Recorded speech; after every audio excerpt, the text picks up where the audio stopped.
The biggest mistake I see beginner video editors make every single day is when you start editing, you're gonna make a ton of mistakes. And we've probably all been there at some point, sitting at our desk, watching our edit and thinking, nope, this is not good at all. That's why I'm here to share some of the biggest mistakes that I see editors make every single day, including myself. So the number one and the biggest mistake is to not have a proper workflow. Without having a proper workflow structure, you find yourself from editing the A-roll, jumping over to color grading, doing sound design, back to A-roll, a little bit of B-roll here and there, then doing some audio adjustments, going back to A-roll, then transitions. Stop that immediately. Now here's a super simple structure that works perfectly fine for me. Always start out with my A-roll, then go over to B-roll, music, motion graphics, transitions, sound design, and color grade. Of course, you don't have to follow my path, but figure out a path for you and stick to it. The second biggest mistake is rewatching your edit over and over and over again.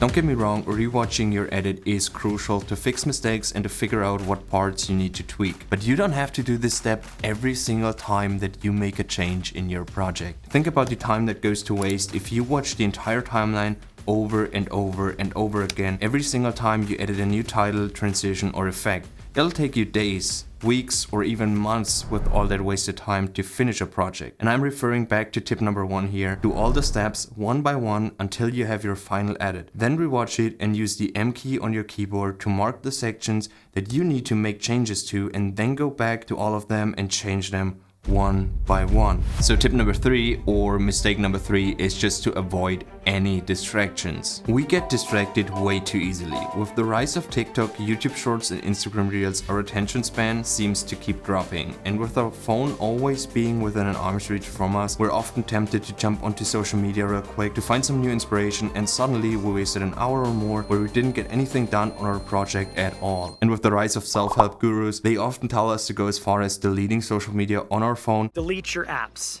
This seems obvious, but it's a practice that has actually worked very, very well for me when we want to stay focused. But thankfully, we're no longer in Stone Age, and I dig deep into the manuals of several phone manufacturers to find out that there is this hidden top secret button called flight mode to prevent you from any incoming notifications. Pure focus. Activate that. But we still have to deal with the fact that our phone is placed within an arm's reach from us, so we're still tempted to grab it every once in a while. Just put it at the opposite side of the room. I've read multiple case studies to find out that this helps 99% of the times to keep us preventing to grab our phone. Also, plan in intentional breaks to allow yourself to step away from a project. Sitting for multiple hours straight isn't beneficial for your health anyways. Take a 5-minute break every 45 to 60 minutes, stand up from your desk, go out, and allow yourself to be distracted. Once you come back to your desk, you will feel more energetic to keep pushing through this edit. And mistake number 4 is not valuing your time.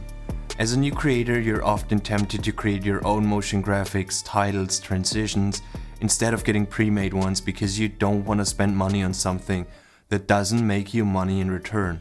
And I totally get that. But in my opinion, you should think about that a little bit differently. Spending a couple bucks on a plugin so you save yourself hours during the editing process so you can focus on other things faster, such as creating more videos or spending time with your loved ones. And that totally outweighs the cost of a plugin for sure. And right now is the time to benefit twice because MotionVFX is still doing their Black Friday sale until December the 4th, 30% off on any plugin that you like using the code BLACK30 at checkout. So you have to spend way less money on a plugin, but you still save the same amount of time during the editing process. So you can create either more videos or spend more time with your family and friends, or because it saves you so much time, do both. Mistake number 5 is simply just overusing transitions. So you found that really cool transition pack on the internet and you think they look so good, so you apply them over and over and over again. Stop that. This will look repetitive, distracting, and therefore boring, and it also doesn't benefit the story that you're trying to tell. Transitions should be used with purpose, piecing together clips to tell a story, so the transitions you use should help enhance the story and not distract or take away from it.